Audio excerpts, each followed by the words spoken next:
So I thought I'd make a quick little screencast here to go over to help bring some clarification to this problem. Um, so the problem was 1/3 x plus 4 equals 21.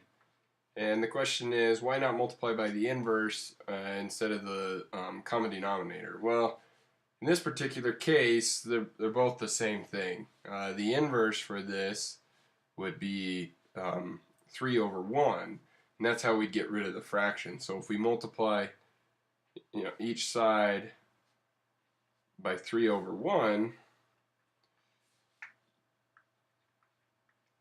then we'd multiply this in, and those would cancel, so we'd be left with x. 3 over 1 is really just 3 times 4 is 12, and then on this side we get 63. And then we continue solving for x by subtracting the 12, and we get x equals 51. So in this case, common denominator or inverse works. They're the same thing. There's no difference, and that you can multiply by the inverse when you only have one fraction. Now the reason why some tutorial videos will say common denominator is because that's what you're going to do if you have multiple fractions.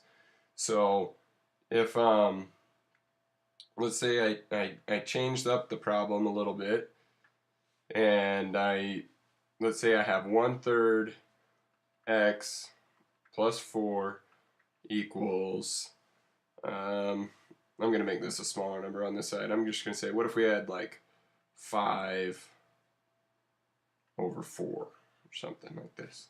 So see, now we have two fractions with two different denominators. So if we multiply just by the inverse of this one here with the x, it's not going to cancel this out. We're still going to be left with a fraction.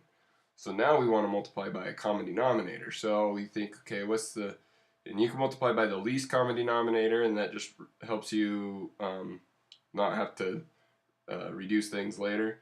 But if you just figure out what a common denominator is, then that would be best. So what I usually do is you just multiply the two together. 4 times 3 and 12, that's a common denominator. So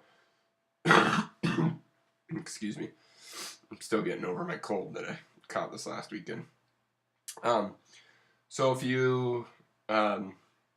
we multiply this whole thing by 12 now, which is our common denominator, or 12 over 1, then what we're left with over here, we get 12 over 3 x plus 48 equals, I gotta get my calculator here real quick. 12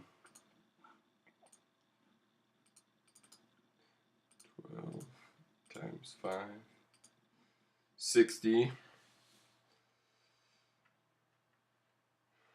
over 4, and then now we can reduce these. So 3 goes into 12 4 times, so this just becomes 4x plus 48, and then 60 goes into 4 goes into 60 15 times, so this just becomes 15. And then now we can still solve for x, so we can subtract our 48, get 4x equals 15 minus 48.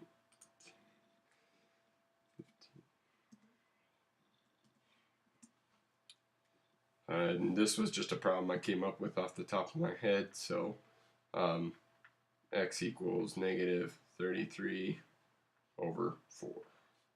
So that's kind of the difference between inverse and common denominator. Like I said, inverse worked great on this problem where we only had one fraction, but if you were faced with where you have multiple fractions like this problem, then you're going to need to use a common denominator. So I hope this clarifies a little bit. Let me know if you still need help.